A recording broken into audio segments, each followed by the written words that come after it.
Rule number 33 ಏನ್ ಹೇಳುತ್ತೆ ಅಂತ ಹೇಳಿದ್ರೆ, fielder must have full control over the ball and their body movement. ನೋಡಿ, ಈ ಪಿಕ್ಚರ್ ತೋರಿಸಿದಾಗ ಇಲ್ಲಿ ಬಾಡಿ ಕಂಟ್ರೋಲ್ ಅಲ್ಲಿ ಇದೆ ಅಂತ ನೀವು ಹೇಳಕ್ಕಾಗತ್ತಾ? ಆಮೇಲೆ ಸೆಕೆಂಡ್ ಇಂಪಾರ್ಟೆಂಟ್ ಪಾಯಿಂಟ್ ಹೇಳ್ತೀನಿ, ಅವಾಗ ಇದ್ರ ಜೊತೆ ನೀವು ರಿಲೇಟ್ ಮಾಡ್ಬೋದು. The ball must not touch the ground before the fielder has complete control ಅಂತ ಹೇಳ್ತಾರೆ. ಈಗ ಬಾಡಿನೂ ಕಂಟ್ರೋಲ್ ಅಲ್ಲಿಲ್ಲ, ಕ್ಯಾಚು ಕಂಟ್ರೋಲ್ ಇಲ್ಲ, ಬಟ್ ಈ ಪಿಕ್ಚರ್ ಕತೆ ಏನ್ ಹೇಳ್ತಾ ಇದ್ದಾನೆ, ಬಾಲು ನೆಲ ಕಚ್ಚಿದೆ ಅಥವಾ ಕ್ಲಿಯರ್ ಆಗಿ ತಾಕ್ತಾ ಇದೆ, ಯಾವ ಬೆರಳುನು ಆ ಬಾಲ್ ಕೆಳಗಿದೆ ಅಂತ ಅನ್ನಿಸ್ತಾ ಇಲ್ಲ. ಮೂರನೇದು, a fielder can be moving or sliding while completing a catch provided they remain in control. ಇದಾದ್ಮೇಲೆ ಅವ್ರು ಸ್ಲೈಡ್ ಆಗ್ತಾರೆ.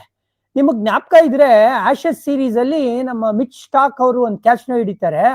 ಅವಾಗ ಅವರು ಜಾರುವಾಗ ಕ್ಯಾಚ್ ಹಿಡಿದ್ಬಿಟ್ಟು ಬಾಲ್ ಕ್ಲಿಯರ್ ಆಗಿ ಕೈ ಹಿಂಗೆ ನೆಲದ ಮೇಲೆ ಜಾರ್ಸಿರ್ತಾರೆ. ಅವಾಗ ಅಂಪೈರ್ ನಾಟ್ ಔಟ್ ಅಂತ ಕೊಡ್ತಾರೆ. ಪರಮಾಶ್ಚರ್ಯ ಆಗಿರುತ್ತೆ ಸ್ಟಾರ್ಕ್ಗೆ. ಬಟ್ ನೀವು ಕಂಪ್ಲೀಟ್ ಕಂಟ್ರೋಲ್ ಅಲ್ಲಿ ಬರೋ ತನಕ ಬಾಲ್ ಟಚ್ ಆಗೋಂಗಿಲ್ಲ. ಈ ಪಿಕ್ಚರ್ ಏನ್ ಹೇಳುತ್ತೆ, ಕಂಟ್ರೋಲ್ ಅಲ್ಲಿ ಇದೆ ಅಂತ ಹೇಳುತ್ತಾ? ಇಲ್ಲ. ಅದಕ್ಕೋಸ್ಕರನೇ ಕ್ಲಿಯರ್ ಕಟ್ ಆಗಿ ವಿರಾಟ್ ಕೊಹ್ಲಿ ಅಥವಾ RCB ಮ್ಯಾನೇಜ್ಮೆಂಟ್ ಹೋಗಿ ಆ ಫೋರ್ತ್ ಅಂಪೈರ್ ಹತ್ರ ಮಾತಾಡ್ತಾ ಇದ್ದು. ಥರ್ಡ್ ಅಂಪೈರ್ ಮೇಲ್ಗಡೆ ಕೂತಿರ್ತಾರೆ, ಫೋರ್ತ್ ಅಂಪೈರ್ ನಿಮ್ಗೆ ಆ ಬೌಂಡ್ರಿ ಲೈನ್ ಹತ್ರ ಸಿಗ್ತಾರೆ. ಅವ್ರ ಹತ್ರ ಈ ಚರ್ಚೆನ ನಡೆಸಿದ್ದು, ಹೆಂಗಪ್ಪ ನೀನ್ ಕೊಟ್ಬಿಟ್ಟೆ ಇದನ್ನ ಔಟು ಅಂತ.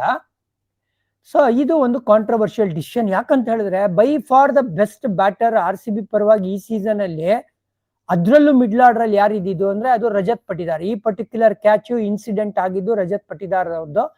ಅದಕ್ಕೋಸ್ಕರ ಇದ್ರ ಬಗ್ಗೆ ಸಾಕಷ್ಟು ಚರ್ಚೆ ನಡೀತಾ ಇದೆ ಸಾಮಾಜಿಕ ಜಾಲತಾಣದಲ್ಲಿ.